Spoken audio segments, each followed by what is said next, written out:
राजनीति से काम तक, अपराध से अंजाम तक, खेत से खलियान तक, खिलाड़ी से मैदान तक, सितारों से आसमान तक, हर खबर पर होगी हमारी नजर। पल पल बदलती देश और दुनिया की खबर पाइए सिर्फ इंडिया टाइम 24 पर। सुबह हमारी, बात आपकी। समाजवादी पार्टी के वरिष्ठ नेता एवं संभावित प्रत्याशी नसीम अहमद ने आज ग्राम भोगपुर में जनसभा को संबोधित करते हुए कहा कि भोगपुर गांव को जोड़ने वाली मुख्य सड़क पूरी तरह से टूटी हुई है। यहां के भाजपा के नेताओं व मंत्री को ये सड़क क्यों नहीं दिखाई देती है और ग्राम भोगपुर में राशन कार्ड धारकों को पूरा राशन नहीं मिल रहा है। लगता है कि यहाँ के मंत्री ने कोटेदारों से महीना तय कर रखा था, वह गरीबों की जेब काटी जा रही है। आने वाले 2022 में बघेड़ी व प्रदेश की जनता इसका हिसाब लेगी। वह अखिलेश यादव के नेतृत्व में सपा की सरकार बनाने का काम करेगी। आगे सपा नेता नसीम अहमद ने कहा कि बाबा साहेब डॉक्टर भीमराव अंबेडकर ने जिस संविधान की रचना की थी और लोकतंत्र को प्रतिष्ठा दी थी, आज उस पर खतरा मंडरा रहा है। भाजपा का ना तो लोकतंत्र में विश्वास है और ना ही संविधान में आस्था। भाजपा संविधान और उसमें उल्लेखित संस्थाओं को भी कमजोर करना चाहती है। डॉक्टर अंबेडकर और डॉक्टर लोहिया मिलकर समाज को नई दिशा देना चाहते थे। समाज सेवियों को मिलकर सत्ता परिवर्तन कर नया भारत बनाना है। सन 2022 में जो विधानसभा चुनाव होंगे वे इस दृष्टि से बहुत महत्वपूर्ण और निर्णायक होंगे।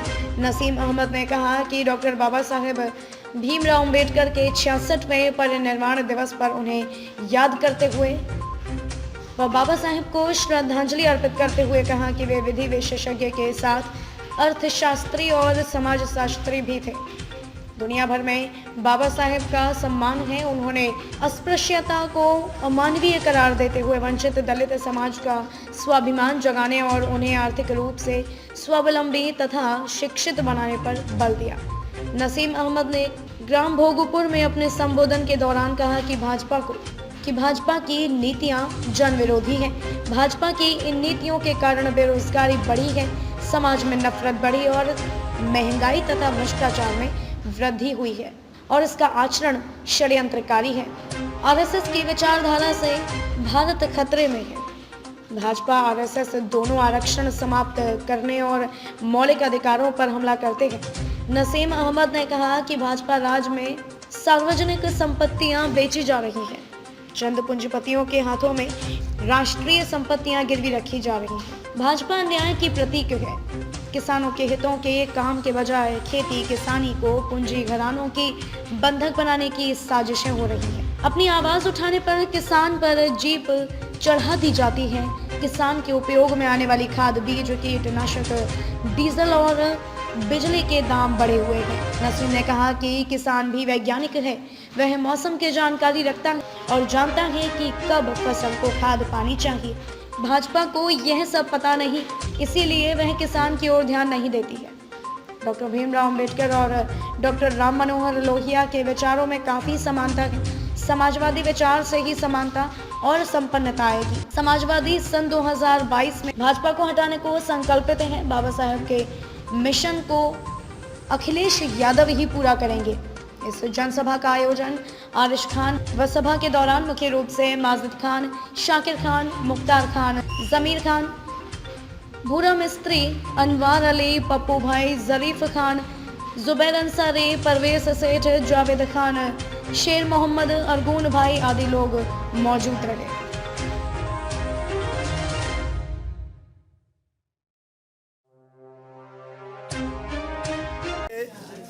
भोगपुर के अंदर सबसे पहले मैं आया तो मैंने जो मेरा पहले से शुरुआत रही है, जब से मैंने नौकरी छोड़ी समाज सेवा के लिए, तो मैं सोचता हूँ कि जहाँ की लोकल समस्या है उसको पहले परिचय दी जाए। यहाँ का रास्ता जो है जो डंडिया नकला जाता है, बहुत बुरी हालत है, पुलिया भी नहीं है और लोग यहाँ के किसान जो भी ट्रैक्टर ट्राली का इस्तेमाल करके कोई चीज़ करना है या धान गेहूँ, तो वो यहाँ से जा नहीं पाते हैं और एक लंबे रास्ते का उन्हें इस्तेमाल करना पड़ता है। तो पहली प्रायोरिटी ये रहेगी कि समाजवादी पार्टी की सरकार बनने के बाद इस रोड को प्राथमिकता के आधार पर बनवाया जाएगा।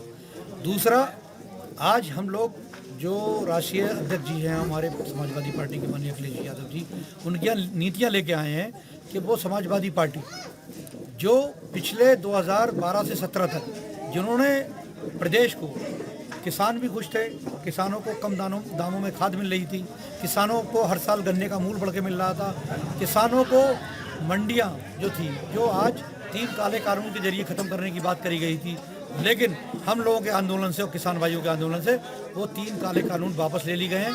परंतु उसके अंदर हम लोगों को आपत्ति है, जब तक किसान मिनिमम सपोर्टिंग प्राइस की सरकार गारंटी नहीं लेता है, तो जो बिचौलिया और यहाँ के जो विधायक हैं और यहाँ के जो अधिकारी हैं, जो बीच का पैसा 1500-1600 का जो बीच का डिफरेंस है, 300-350 रुपये वो उनकी जेब में जा रहा है, ये किसानों को डायरेक्ट मिलेगा। एक तो महंगाई से वैसे ही किसान परेशान है और फिर उसकी जो खेत की जो फसल है वो न्यूनतम मूल्य भी नहीं मिल पा रहा है।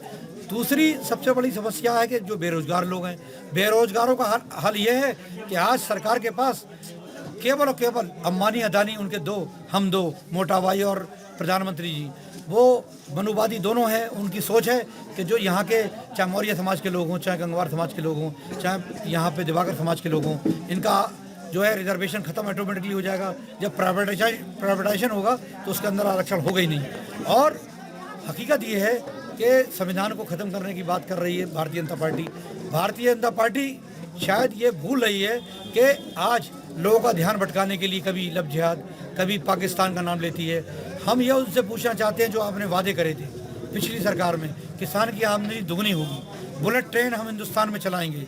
आपने कहा था कि हम जो जितने भगौड़े हैं उनको भगौड़ों को पैसा लाके और यहाँ गरीबों को 15-15 लाख बैठा जाएगा। आज विजय माल्या कहाँ है, आज मेहुल चोकसी कहाँ है, आज नीरव मोदी कहाँ है। आज 5 साल गुजर गए उत्तर प्रदेश सरकार को भी, कोई भी एक आदमी भी यहाँ ना पकड़ के आया है, ना उनका धन वापस आया है। आज किसान बद से बदतर होता जा रहा है, नौजवान रोजगार छिनता जा रहा है और दिन दहाड़े जिनको ये कहते थे कि हम लोग गुंडागर्दी खत्म कर दिया सरकार ने, दिन दहाड़ा महिला और पिछड़ी जातियों के महिलाओं के साथ खुलेआम रेप हो रहे हैं और सरकार अपना गुणगान कर रही है।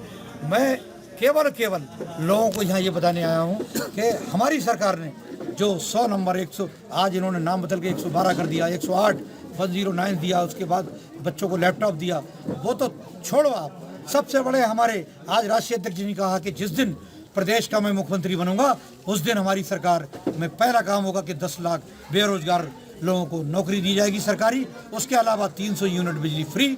उसके अलावा जो भी शहीद अभी तक किसान आंदोलन में खत्म हुए हैं उनके परिवारों को 25-25 लाख रुपए नकद दिए जाएंगे। तो हम इस सरकार को बिल्कुल जनता के, आज भोगपुर में सभी जनता और हमारे हर वर्ग का आदमी है, हर समाज का आदमी है, यही आज हम लोगों को बताने आए हैं कि मोदी और योगी के झूठे वादों में ना आए और धर्म और जाति से उठ के इस वक्त आप पेट की बात करिए। जब आपका पेट भरा हुआ होगा तभी आप धर्म की बात करेंगे। आपके बच्चों की पढ़ाई, आपके बच्चों की शादी, लोग भूल गए होंगे कि एक कोरोना का दौर के अंदर ये वही योगी है जिसने यहाँ के शमशानों में जगह नहीं मिली तो शमशानों में जगह उपलब्ध नहीं करा पाया, लकड़ी नहीं इकट्ठी कर पाया, लोगों ने अपने परिवारजनों को खोया है। और उनमें हिंदू भाइयों ने ऐसा उन्होंने करा है जिन हिंदुओं की दुहाई देते हैं, उन्होंने अपने परिवारजनों को नदियों में बहाना पड़ा। इसका भी जवाब आपसे हिंदू भाई मांग रहे हैं दोस्त। इसीलिए हम लोगों ने आज भोगपुर में फिर से जनता से अपील की है कि सरकार को हमें उखाड़ फेंकना है और 2022 के चुनाव में समाजवादी पार्टी की सरकार को भारी बहुमत से आप विजय बनाइए और राष्ट्रीय अध्यक्ष हमारे अखिलेश यादव जी को प्रदेश का मुख्यमंत्री बनाने का काम करें।